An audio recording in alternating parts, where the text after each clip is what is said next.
कहानी की शुरुआत में हम देखते हैं कि सभी जानवर सिम्बा के बुलाने पर यहाँ इकट्ठा हुए होते हैं। उसी दौरान सिम्बा एक घोषणा करता है और सभी जानवरों से कहता है कि बहुत जल्द हमारे बीच एक नया सदस्य आने वाला है। यह सुनते ही सभी जानवरों में खुशी की लहर दौड़ पड़ती है, क्योंकि सिम्बा की पत्नी नाला एक बच्चे को जन्म देने वाली होती है। वहीं दूसरी तरफ हमें नाला दिखाई देती है, जो अपने बच्चे को जन्म देने के लिए किसी महफूज जगह की तलाश में मिलेले से बहुत दूर निकल आई होती है। अब नाला एक अच्छी और सुरक्षित जगह ढूंढ लेती है और सिम्बा के आने का इंतजार करने लगती है। वहीं हम देखते हैं कि सिम्बा किसी का इंतजार कर रहा होता है। तभी वहाँ टीमोन और पुम्बा आ जाते हैं। दरअसल सिम्बा अपने बचपन के दोस्तों का इंतजार कर रहा होता है, क्योंकि उसे अपनी बेटी कियारा की देखरेख के लिए किसी की जरूरत थी। इसलिए वह टीमोन और पुम्बा को कियारा का ध्यान रखने के लिए बुलाता है। फिर सिम्बा उनसे कहता है, तुम दोनों कियारा का अच्छे से ध्यान रखना, उसे डराना मत और अपनी फालतू की कहानियां भी मत सुनाना। इसके बाद सिम्बा कियारा से कहता है, बेटा मैं तुम्हारी माँ को ढूंढने जा रहा हूँ। मैं जल्द ही तुम्हारी माँ को लेकर वापस आ जाऊंगा।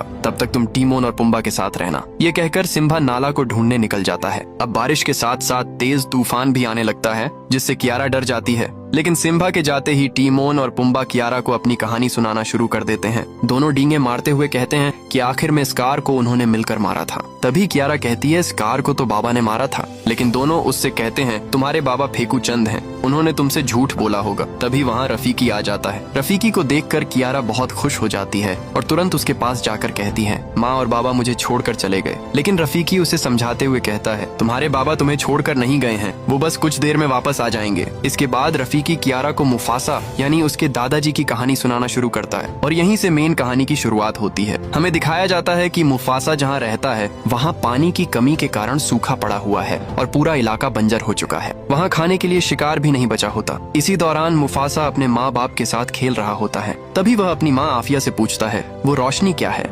आफिया मुस्कुराते हुए कहती है, वो उम्मीद है। फिर वह कहती है, उस रोशनी के पार आखिरी बादल के पीछे एक जगह है जिसे मिलेले कहते हैं। वहाँ खाना पानी और हर वो चीज है जिसकी तुम्हें जरूरत हो सकती है। ये सुनकर मुफासा पूछता है, क्या हम वहाँ जाएंगे? तब आफिया कहती है, हाँ एक दिन हम वहाँ जरूर जाएंगे। इसी दौरान आसमान में काले बादल छा जाते हैं और बारिश की पहली बूंद मुफासा पर गिरती है। फिर तेज बारिश शुरू हो जाती है। बारिश देखकर सभी जानवर खुशी से झूम उठते हैं और उसका आनंद लेने लगते हैं। मुफासा भी सबके साथ खेल रहा होता है। तभी अचानक नदी का पानी बढ़ने लगता है और वहाँ भयंकर बाढ़ आ जाती है। ये देखकर मुफासा के पिता उसे बचाने के लिए दौड़ पड़ते हैं, लेकिन पानी का तेज बहाव दोनों को बहाकर ले जाता है। जैसे तैसे मुफासा के पिता उसे पकड़कर किनारे की तरफ फेंक देते हैं। अब मुफासा अपनी माँ की तरफ भागने लगता है, लेकिन उसके सामने एक बड़ी खाई आ जाती है जिसे वह पार नहीं कर पाता। उसकी माँ उसे बार बार छलांग लगाने के लिए कहती है, लेकिन डर के कारण मुफासा हिम्मत नहीं जुटा पाता। तभी एक हाथी उससे टकरा जाता है, जिससे मुफासा उछलकर